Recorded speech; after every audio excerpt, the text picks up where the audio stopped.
Bismillahirrahmanirrahim. Assalamualaikum warahmatullahi wabarakatuh. Selamat pagi dan salam sejahtera untuk kita semua. Yang terhormat kepada Ibu Varianti selaku dosen pengampu dari mata kuliah Akuntansi Manajemen Lanjutan dan teman-teman kelas 7A Akuntansi Manajerial yang berbahagia.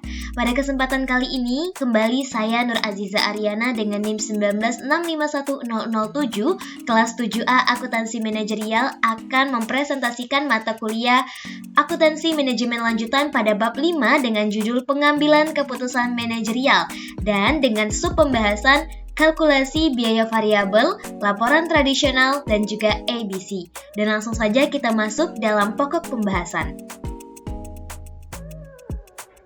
Pembahasan yang pertama, kita akan membahas mengenai kalkulasi biaya variabel dan kalkulasi biaya absorpsi. Dan kita di dalamnya juga membahas mengenai analisis serta perbandingan.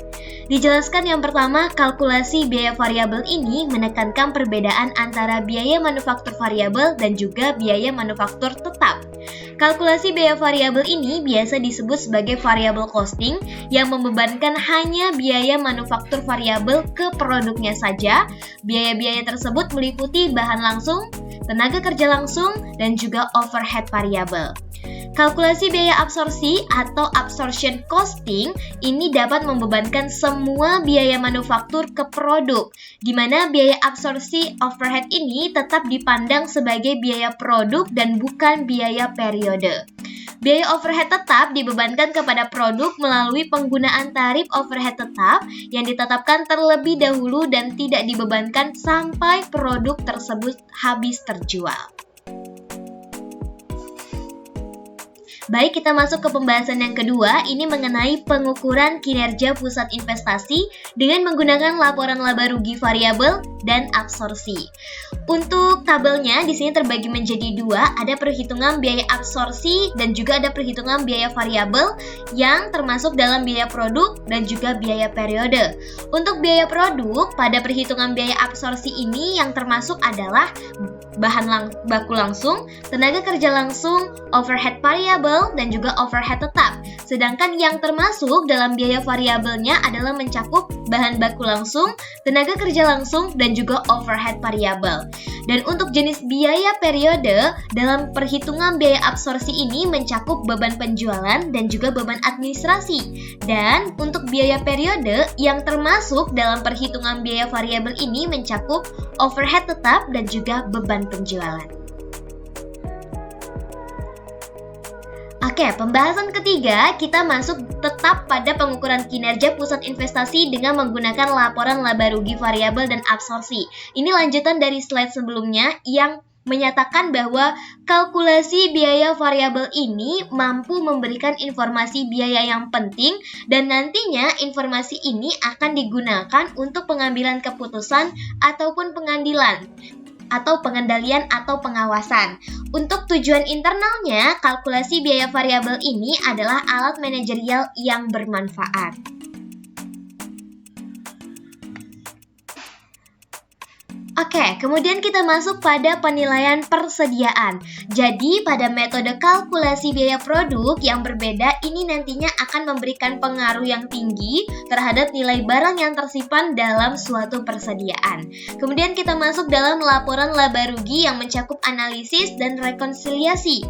Jadi, karena biaya produk per unit ini merupakan dasar bagi perhitungan harga pokok penjualan ataupun HPP, maka metode kalkulasi biaya variabel dan juga absorpsi ini dapat berakibat angka laba bersih yang dicapai nanti akan berbeda. Nantinya perbedaan itu pun terjadi karena kedua metode ini sama-sama mengakui bahwa jumlah overhead tetap itu merupakan suatu beban ataupun biaya.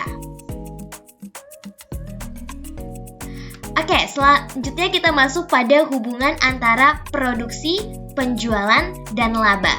Jadi, hubungan antara laba, kalkulasi biaya variabel, dan laba menurut kalkulasi biaya absorpsi ini berubah ketika hubungan antara produksi dan penjualan ini juga berubah.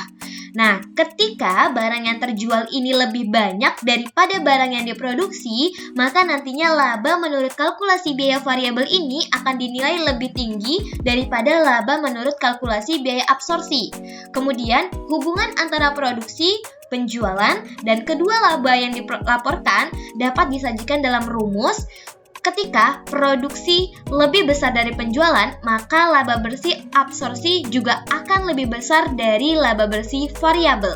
Kedua, ketika produksi lebih kecil dari penjualan, maka laba bersih absorpsi juga akan lebih kecil dari laba bersih variabel. Dan yang ketiga, ketika produksi sama dengan penjualan, maka laba bersih absorpsi ini dapat dinilai lebih tinggi daripada laba bersih variabel. Oke, selanjutnya ini adalah pengakuan overhead pabrik tetap pada kalkulasi biaya absorpsi. Jadi terdapat perbedaan antara biaya absorpsi dan juga variabel, yang perbedaan ini terletak pada pengakuan beban dan berhubungan dengan overhead pabrik tetap menurut kalkulasi biaya absorpsi. Overhead pabrik tetap yang nantinya harus dibebankan ke unit yang diproduksi. Hal ini nantinya akan menimbulkan dua masalah. Apa aja sih masalah tersebut? Jadi masalah ini adalah bagaimana cara untuk mengkonversi overhead pabrik yang dibebankan berdasarkan jam tenaga kerja langsung atau jam mesin terhadap overhead pabrik yang ditetapkan unit-unit yang diproduksi, serta apa hal yang akan dilakukan apabila overhead pabrik aktual tidak sama dengan overhead pabrik yang dibebankan. Nah, dari dua masalah yang muncul ini akan memberikan solusi juga, yaitu dengan cara menghitung overhead pabrik tetap yang ditetapkan dan membebankannya kepada unit yang diproduksi, lalu nantinya dilanjutkan dengan melakukan total overhead yang telah ditetapkan dan dibandingkan dengan overhead pabrik tetap aktual. Kemudian, ini mengenai kalkulasi biaya variabel dan pelaporan segmen. Nah, pemisahan biaya tetap dan variabel pada kalkulasi biaya variabel ini dianggap penting bagi evaluasi yang akurat. Artinya dia sesuai. Kemudian di dalamnya ini terdapat makna implisit dari suatu evaluasi yang dinyatakan sebagai keputusan yang saling meneruskan atau menghentikan suatu lini produk. Laporan kontribusi laba dari berbagai aktivitas ini atau yang berasal dari unit-unit lainnya dalam suatu organisasi dapat disebut sebagai pelaporan segmen atau kata lainnya adalah segmented reporting. Pelaporan segmen ini nantinya akan disusun berdasarkan kalkulasi biaya variabel yang akan menghasilkan evaluasi dan keputusan lebih baik dibandingkan yang telah disusun berdasarkan kalkulasi biaya absorpsi. Nah, untuk mengevaluasi berbagai aktivitas yang terjadi perbedaan di dalamnya, maka di sebuah perusahaan, seorang manajer ini harus membutuhkan lebih sekedar ikhtisar informasi yang terdapat dalam laporan laba rugi tersebut. Para manajer yang berada di dalam perusahaan ini nantinya harus mengetahui profitabilitas dari berbagai segmen di sebuah perusahaannya agar nantinya mampu membuat berbagai evaluasi dan pengambilan keputusan yang pastinya berhubungan dengan eksistensi secara berkelanjutan dari setiap segmennya, tingkat pendanaannya, dan hal-hal lainnya. Nah, segmen ini adalah entitas yang berorientasi laba di dalam organisasi. Laporan segmen ini nantinya mampu menyediakan informasi yang berharga mengenai biaya yang dapat dikendalikan oleh manajer segmen, di mana biaya tersebut adalah biaya yang dapat dipengaruhi oleh manajer karena manajer tidak memiliki tanggung jawab atas suatu biaya yang tidak boleh bertanggung jawab terhadap biaya tersebut. Baik teman-teman, itulah tadi penjelasan saya mengenai topik 5 pada sub pembahasan yang pertama. Terima kasih atas perhatiannya, sampai jumpa di presentasi selanjutnya. Kurang lebihnya saya mohon maaf. Wassalamualaikum warahmatullahi wabarakatuh.